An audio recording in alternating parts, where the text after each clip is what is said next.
Energy prices across the United States are rising at a pace households can't ignore. While the Consumer Price Index increased by 2.7% over the past year, energy bills have surged more than 5.5%.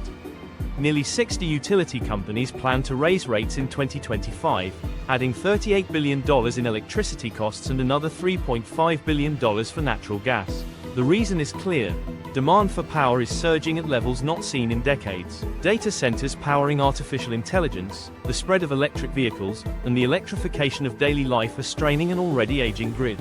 At the very moment when President Donald Trump is urging manufacturing to return to U.S. soil, the foundation of that plan, cheap and reliable energy, is under pressure. Trump recently held a call with Canadian Prime Minister Mark Carney. Ottawa described it as a wide-ranging discussion on trade and economic priorities. But beneath the diplomacy lies a critical question. If Trump wants to rebuild American industry, does he need Canada's energy and resources to make it possible? His administration has doubled down on tariffs. A 100% tariff now targets imported semiconductors, with exemptions only for companies willing to manufacture inside the United States. Steel, aluminum, transformers, and electrical equipment, materials vital for the grid, are also caught in tariff disputes. While designed to push supply chains back to U.S. soil, these moves have driven up costs for the very infrastructure needed to fuel growth. Coal plants are being kept open longer, new gas projects are revived, but construction delays and soaring turbine prices mean higher bills for consumers. Here is where Canada becomes critical.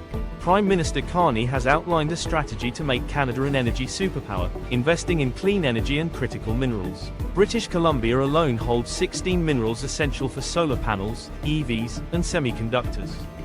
Canada already supplies more than 80% of U.S. electricity imports, 4 million barrels of oil per day, billions of cubic feet of natural gas, and a quarter of the uranium fueling America's nuclear plants. Simply put, Canada holds much of what Trump needs to realize his economic vision. The phone call between the two leaders may have been routine on the surface, but the timing shows how intertwined the US and Canadian economies have become. Meanwhile, American households are also feeling the pinch at the dinner table. Beef prices have soared to record highs. Ground beef hit $13.49 per kilogram in June, up nearly 12% from last year.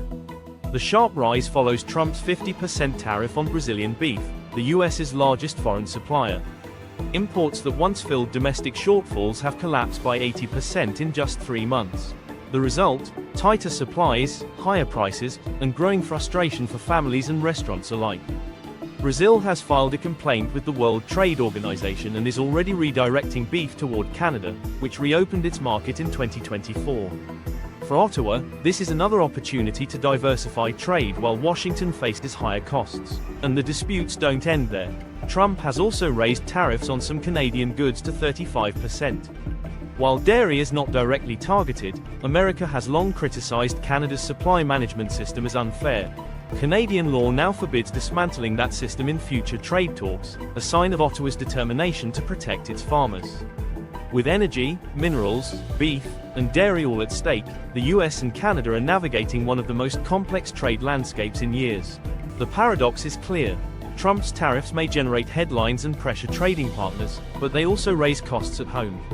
Canada, by contrast, is positioning itself as a stable supplier of energy, resources, and food at the very moment America needs them most. This is True State Report. Thanks for watching. We'll see you in the next video.